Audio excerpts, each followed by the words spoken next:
ಶ್ರೀ ಗಣಪತಿ ಶಾರದಾ ಗುರುಭ್ಯೋ ನಮಃ. ಶ್ರೋತೃಗಳಿಗೆ ರಾಘವೇಂದ್ರ ಇವರ ವ್ಯಾಖ್ಯಾನ ಸಹಿತ ಅಷ್ಟಾವಕ್ರ ಗೀತೆಯ 2ನೇ ಅಧ್ಯಾಯದ 15ರಿಂದ 20ರವರೆಗಿನ ಶ್ಲೋಕಗಳ ಶ್ರವಣಕ್ಕೆ ಸ್ವಾಗತ. ಅಥ ದ್ವಿತೀಯೋಧ್ಯಾಯಃ.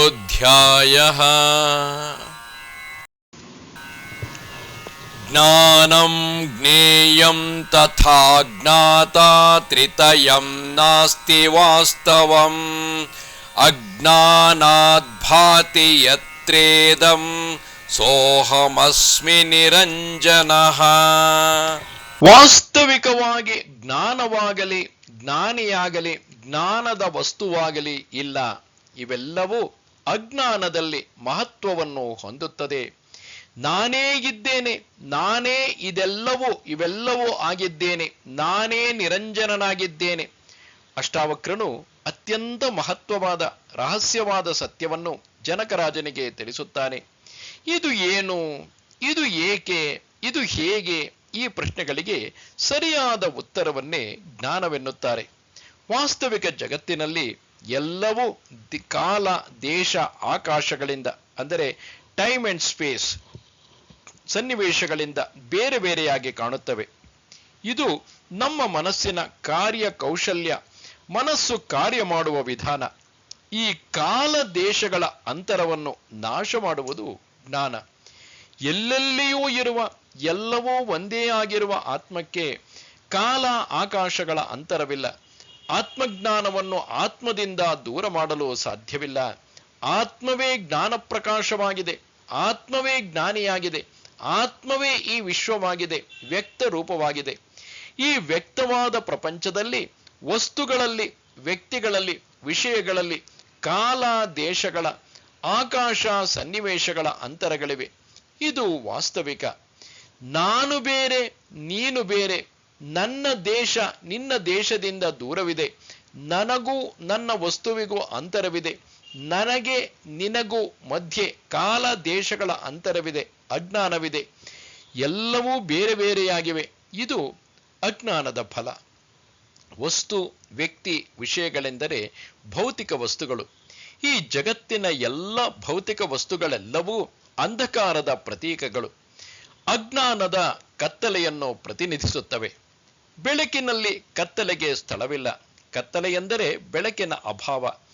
ಎಲ್ಲ ವಸ್ತು, ವಿಷಯ, ವ್ಯಕ್ತಿಗಳು ಕತ್ತಲೆಯನ್ನು ಸೃಷ್ಟಿಸುತ್ತವೆ. ಎಲ್ಲಿ ಕತ್ತಲೆಯೋ ಅಲ್ಲಿ ಅಜ್ಞಾನ. ಜ್ಞಾನವು ಪ್ರಕಾಶವಾಗಿದೆ. ಜ್ಞಾನದಲ್ಲಿ ವಸ್ತುಗಳ ಕತ್ತಲೆ ಇರುವುದಿಲ್ಲ. ಎಲ್ಲ ವಸ್ತುಗಳ ಭೌತಿಕ ರೂಪವು ಕರಗಿ ಹೋಗುತ್ತದೆ. ನಮಗೆ ಬೆಲ್ಲದ ಪರಿಚಯವಿಲ್ಲದಿದ್ದರೆ ಅದು ಒಂದು ಗಟ್ಟಿಯಾದ ಪದಾರ್ಥದಂತೆ ಕಾಣುತ್ತದೆ. ನಮಗೆ ಬೆಲ್ಲದ ಪರಿಚಯವಾದರೆ ಬೆಲ್ಲವೆಂದರೆ ಸಿಹಿ ಎಂಬ ಭಾವನೆಯಲ್ಲಿ ಕೊನೆಯಾಗುತ್ತದೆ. ಹಾಗೆಯೇ ನಾವು ಯಾವ ವಸ್ತುವಿನ ಪರಿಚಯವಾದರೆ ನಮಗೆ ಆ ವಸ್ತುವಿನ ರೂಪವು ಅದರ ಗುಣಗಳಲ್ಲಿ, ಸ್ವಭಾವದಲ್ಲಿ ಒಂದಾಗುತ್ತದೆ. ಆತ್ಮಕ್ಕೆ ಯಾವ ರೂಪವಾಗಲಿ ಗುಣವಾಗಲಿ ಇಲ್ಲದಿರುವುದರಿಂದ ಆತ್ಮಜ್ಞಾನವೆನ್ನುವುದು ಇಲ್ಲವೇ ಇಲ್ಲ.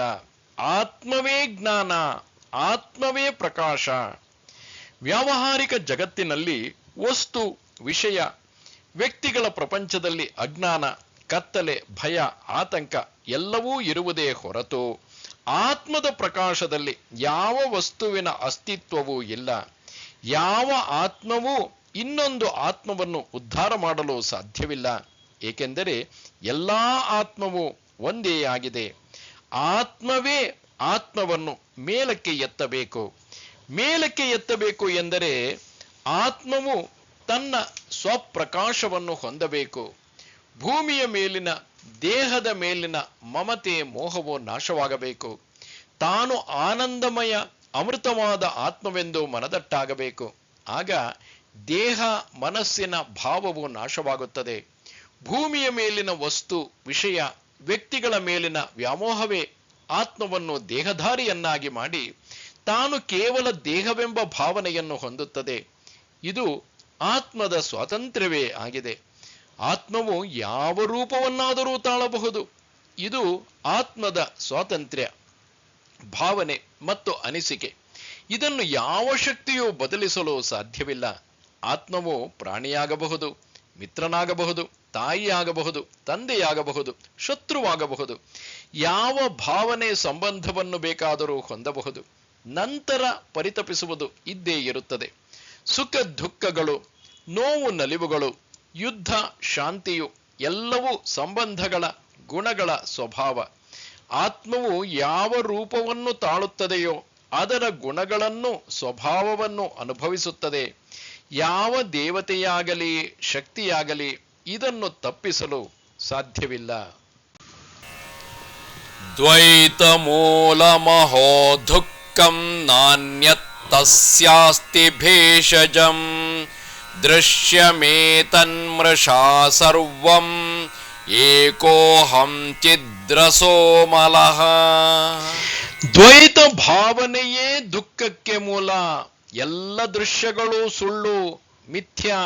ನಾನು ಒಬ್ಬನೇ, ನಾನೇ ಎಲ್ಲವೂ ಎಂಬ ಭಾವನೆಯೇ, ತಿಳುವಳಿಕೆಯೇ ಮಹತ್ ಪ್ರಜ್ಞೆಯ ಸಾರ. ಎಲ್ಲವೂ ನಾನೇ ಎಂಬ ಮಹತ್ ಪ್ರಜ್ಞೆಯೇ ಎಲ್ಲ ದುಃಖಗಳಿಗೂ ಔಷಧಿ. ನಾನು ಬೇರೆ, ಈ ಪ್ರಪಂಚವೇ ಬೇರೆ ಎಂಬ ಭಾವನೆಯೇ ಒಂದು ದೊಡ್ಡ ಕಾಯಿಲೆಯಾಗಿದೆ. ಈ ದ್ವೈತ ಭಾವನೆಯೇ ಎಲ್ಲಾ ದ್ವೇಷಗಳಿಗೂ, ಎಲ್ಲಾ ರೋಗಗಳಿಗೂ, ಎಲ್ಲಾ ದೋಷಗಳಿಗೂ ಮೂಲವಾಗಿದೆ.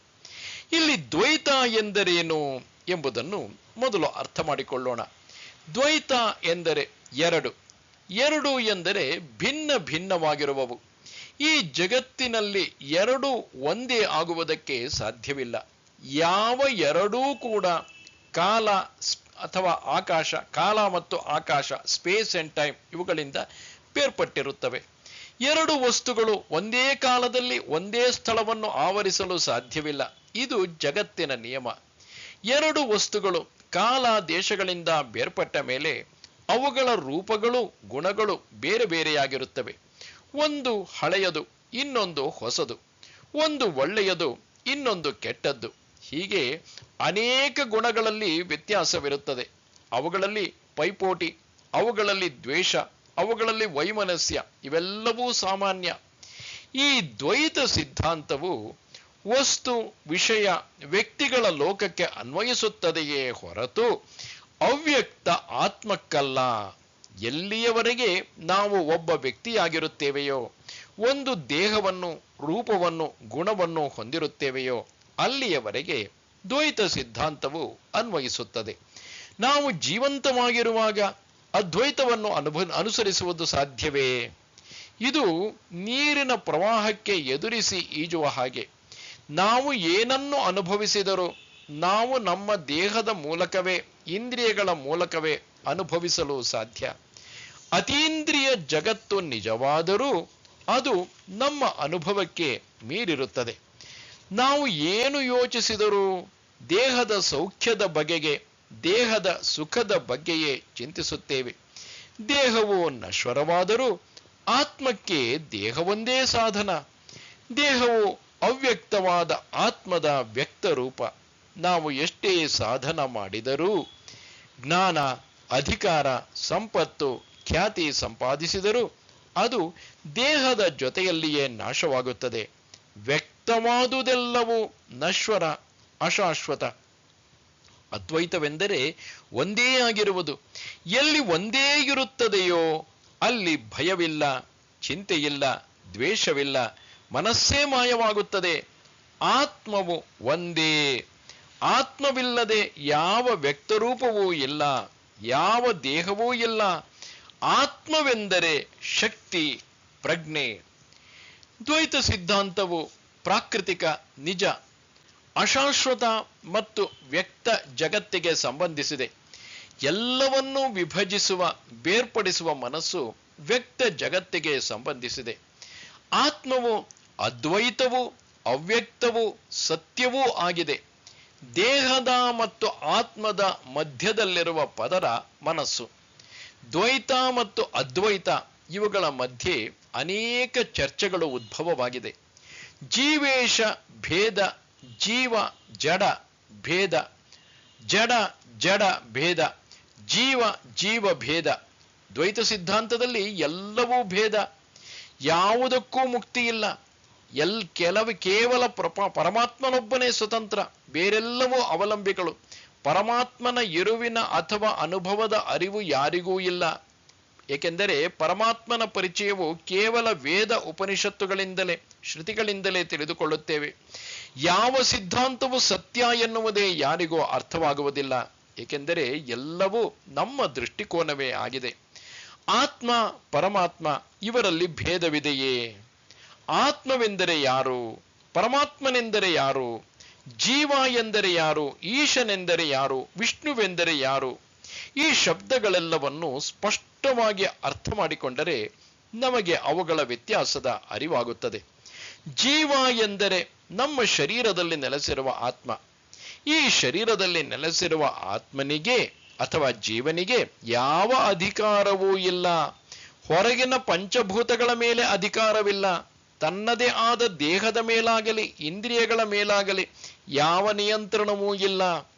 ದೇಹದ ಇಂದ್ರಿಯಗಳು ದೇವತೆಗಳ ಅಭಿಮಾನಿಗಳಾದುದರಿಂದ ಎಲ್ಲ ಅಭಿಮಾನಿ ದೇವತೆಗಳು ಪರಮಾತ್ಮನ ಅಧೀನದಲ್ಲಿಯೇ ಇದ್ದಾರೆ. ದೇಹದಲ್ಲಿ ನೆಲೆಸಿರುವ ಆತ್ಮನಿಗೆ ಜನನ, ಮರಣ, ಬಾಲ್ಯ, ಯೌವನ, ವೃದ್ಧಾಪ್ಯ ಇವುಗಳ ಮೇಲೆಯೂ ನಿಯಂತ್ರಣವಿಲ್ಲ. ಇವೆಲ್ಲವೂ ತಾನೇ ತಾನಾಗಿ ನಡೆಯುತ್ತವೆ. ಜೀವಾತ್ಮನು ಕೇವಲ ಅನುಭವಿ, ಭೋಕ್ತೃ. ಜೀವಾತ್ಮನು ತಾನು ಧರಿಸಿರುವ ದೇಹವು ಹಸಿವು, ನೀರಡಿಕೆ, ನೋವು, ಇಂದ್ರಿಯಗಳ ಕೊರತೆ ಎಲ್ಲಾ ಕಷ್ಟಗಳನ್ನು ಅನುಭವಿಸುತ್ತದೆ.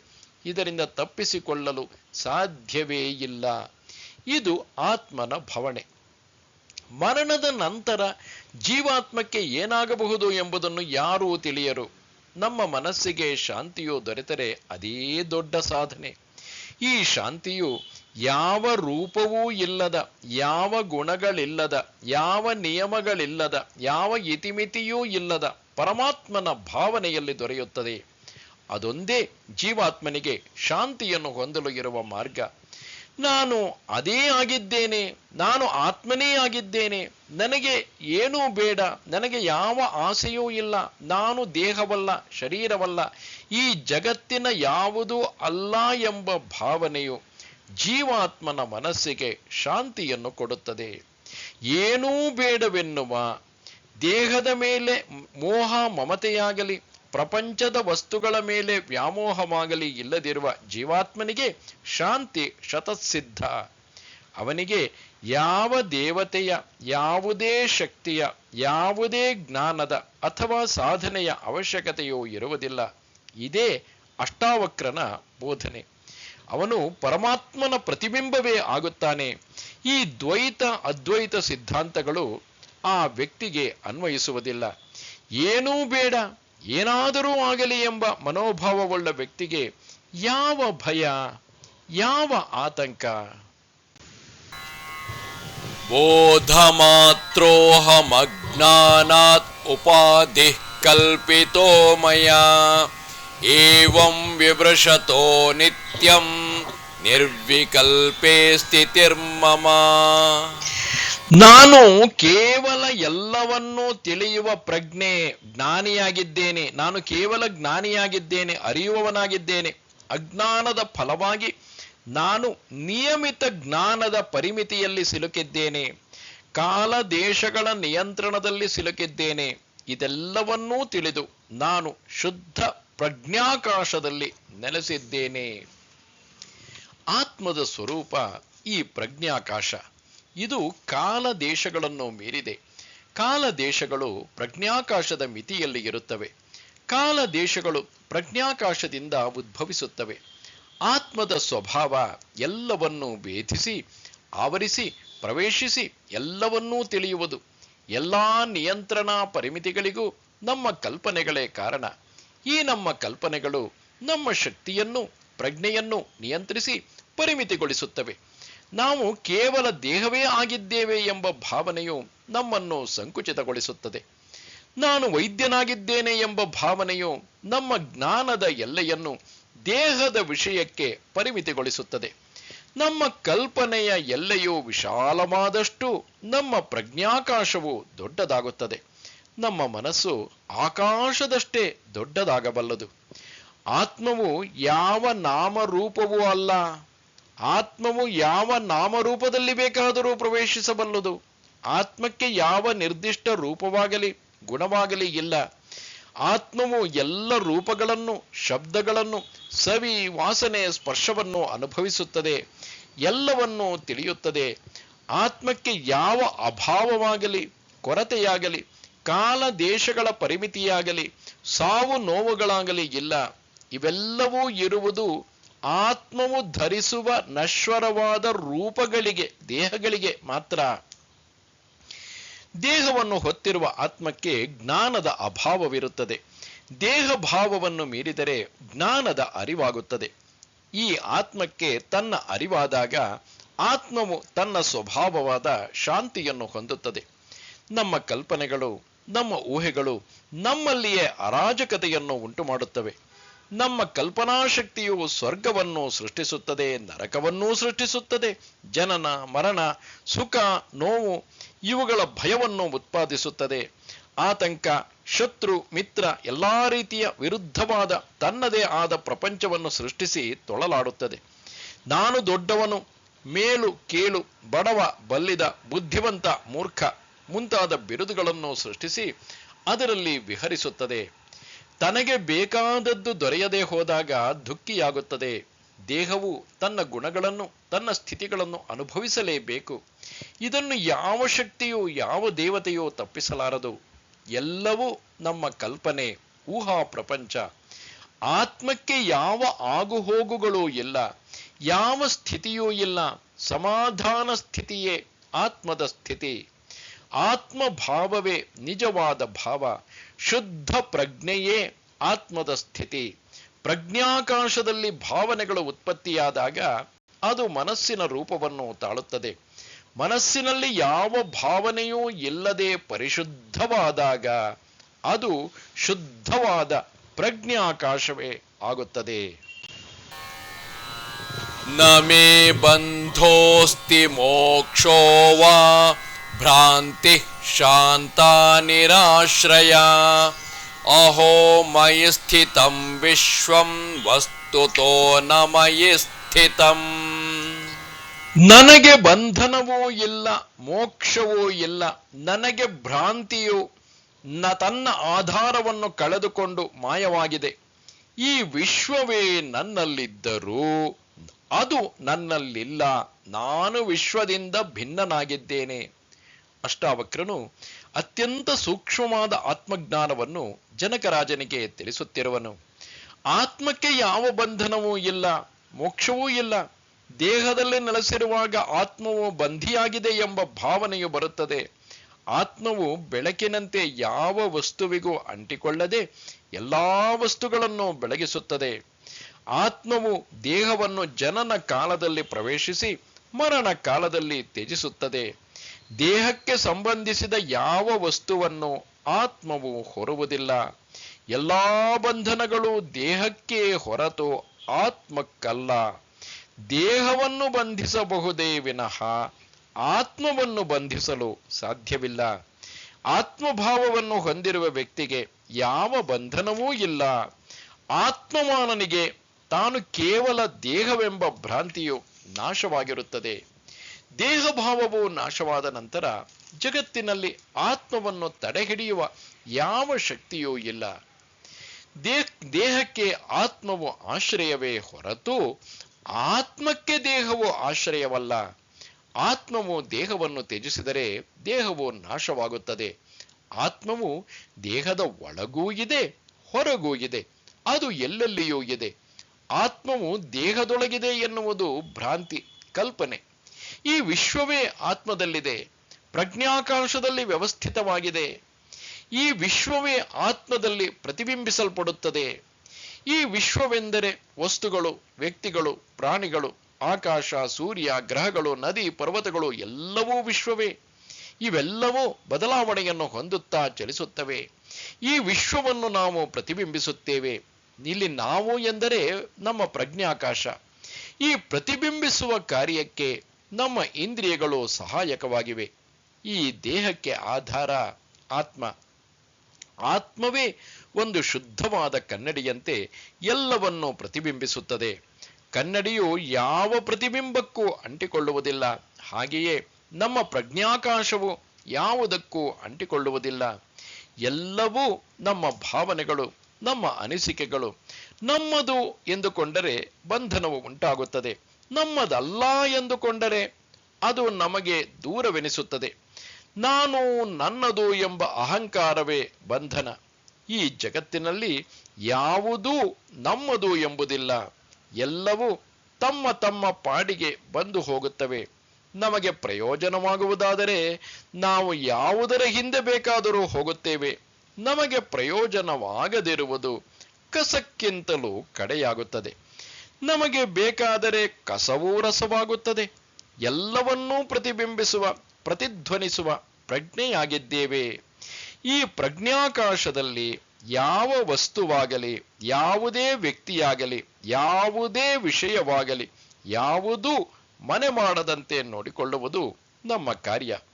ನಮ್ಮ ಪ್ರಜ್ಞಾಕಾಶದಲ್ಲಿ ಅಥವಾ ಮನಸ್ಸಿನಲ್ಲಿ ಯಾವುದೇ ವಸ್ತುವು ಮನೆ ಮಾಡಿದರೆ ಅದು ನಮ್ಮ ಬಂಧನವಾಗುತ್ತದೆ. ದೇಹಗಳಿಗೆ ಆತ್ಮವು ದೇಹದಲ್ಲಿ ಇದ್ದರೂ ಅದು ಬಂಧಿಯಾಗಿಲ್ಲ. ಬಂಧನವು ನಿಯಮಿತ ವ್ಯಕ್ತವಾದ ವಸ್ತುಗಳಿಗೆ ಹೊರತು, ಅಂದರೆ ಬಂಧನವೆಂಬುದು ನಿಯಮಿತವಾದ ಮತ್ತು ವ್ಯಕ್ತವಾದ ವಸ್ತುಗಳಿಗೆ ಹೊರತು ಅನಂತವಾದ ಆತ್ಮಕ್ಕಲ್ಲ. ಆತ್ಮವು ಯಾವಾಗ ಬೇಕಾದರೂ ದೇಹವನ್ನು ತ್ಯಜಿಸಿ ಹೋಗುತ್ತದೆ. ದೇಹಕ್ಕೆ ಅಂಟಿರುವ ವ್ಯಾಮೋಹ, ಭಯ, ಹೆದರಿಕೆಗಳು ನಮ್ಮ ಮನಸ್ಸಿಗೆ ಹೊರತು ಆತ್ಮಕ್ಕಲ್ಲ. ಯಾವ ದೇಹದಲ್ಲಿ ನೆಲೆಸಿದರೂ ದೇಹದ ಗುಣಗಳನ್ನು ಅನುಭವಿಸುವುದು ಆತ್ಮಕ್ಕೆ ತಪ್ಪಿದ್ದಲ್ಲ. ಸಶರೀರಮಿದಂ ವಿಶ್ವಂ ನ ಕಿಂಚಿದಿತಿ ನಿಶ್ಚಿತಂ ಶುದ್ಧ ಚಿನ್ಮಾತ್ರ ಆತ್ಮ ಚ ತತ್ಕಸ್ಮಿನ್ ಕಲ್ಪನಾಧುನಾ. ಈ ದೇಹವಾಗಲಿ ಈ ಪ್ರಪಂಚವಾಗಲಿ ಯಾವುದೂ ನಿಶ್ಚಿತವಲ್ಲ, ಯಾವುದೂ ಶಾಶ್ವತವಲ್ಲ ಎಂಬುದನ್ನು ನಾನು ಮನಗೊಂಡಿದ್ದೇನೆ. ಆತ್ಮವೇ ಶುದ್ಧ ಪ್ರಜ್ಞೆಯಾಗಿದೆ. ನಮ್ಮ ಊಹೆಗಳಿಗೆ, ನಮ್ಮ ಭಾವನೆಗಳಿಗೆ ಯಾವ ಆಧಾರವಿದೆ? ಅಷ್ಟಾವಕ್ರನು ಜನಕರಾಜನಿಗೆ ಕಟು ಸತ್ಯವನ್ನು ವಿವರಿಸುತ್ತಾನೆ. ನಮ್ಮ ಮನಸ್ಸು ಊಹಾ ಪ್ರಪಂಚದ ಮೇಲೆಯೇ ಕೆಲಸ ಮಾಡುತ್ತದೆ. ನಿನ್ನೆ ಅಥವಾ ನಾಳೆ, ಗತಕಾಲದಲ್ಲಿ ಅಥವಾ ಭವಿಷ್ಯದಲ್ಲಿ ಮನಸ್ಸು ಸಂಚರಿಸುತ್ತದೆ. ಆದರೆ ಈ ಪ್ರಪಂಚಕ್ಕಾಗಲಿ ಅಥವಾ ನಮ್ಮ ದೇಹಕ್ಕಾಗಲಿ ಯಾವುದೂ ನಿಶ್ಚಿತವಿಲ್ಲ. ಯಾವಾಗ ಬೇಕಾದರೂ ಏನು ಬೇಕಾದರೂ ಆಗಬಹುದು. ಯಾವ ಘಳಿಗೆಯಲ್ಲಾದರೂ ದೇಹವು ಮರಣವನ್ನು ಹೊಂದಬಹುದು. ಯಾವಾಗ ಬೇಕಾದರೂ ಭೂಕಂಪವಾಗಬಹುದು. ಪ್ರಪಂಚವೇ ಅಲ್ಲೋಲ ಕಲ್ಲೋಲವಾಗಬಹುದು. ಬ್ಯಾಂಕುಗಳು ದಿವಾಳಿಯಾಗಬಹುದು. ಕ್ಷಾಮ, ಯುದ್ಧ, ಪ್ರವಾಹ ಏನು ಬೇಕಾದರೂ ಆಗಬಹುದು. ಯಾವುದೂ ಶಾಶ್ವತವಲ್ಲ. ನಮ್ಮ ಊಹೆಗಳಿಗೆ, ಭಾವನೆಗಳಿಗೆ ಯಾವ ಆಧಾರವೂ ಇಲ್ಲ. ನಾವು ಬದುಕಿರುವವರೆಗೆ ಶಾಂತಿ, ಸಮಾಧಾನವನ್ನು ಹೊಂದುವುದು ನಮ್ಮ ಮನಸ್ಸಿನ ಮೇಲೆಯೇ ಅವಲಂಬಿಸಿದೆ. ಅಶಾಶ್ವತವನ್ನು ಶಾಶ್ವತವೆಂದು ತಿಳಿದರೆ ನಮ್ಮ ಕಾಣಿಕೆ, ನಮ್ಮ ಕಣ್ಣಿಗೆ ಕಾಣುವುದೆಲ್ಲವೂ ನಿಜವೆಂದು ತಿಳಿದರೆ ಅದು ನಮ್ಮ ಮೂರ್ಖತನವೇ ಆಗುತ್ತದೆ.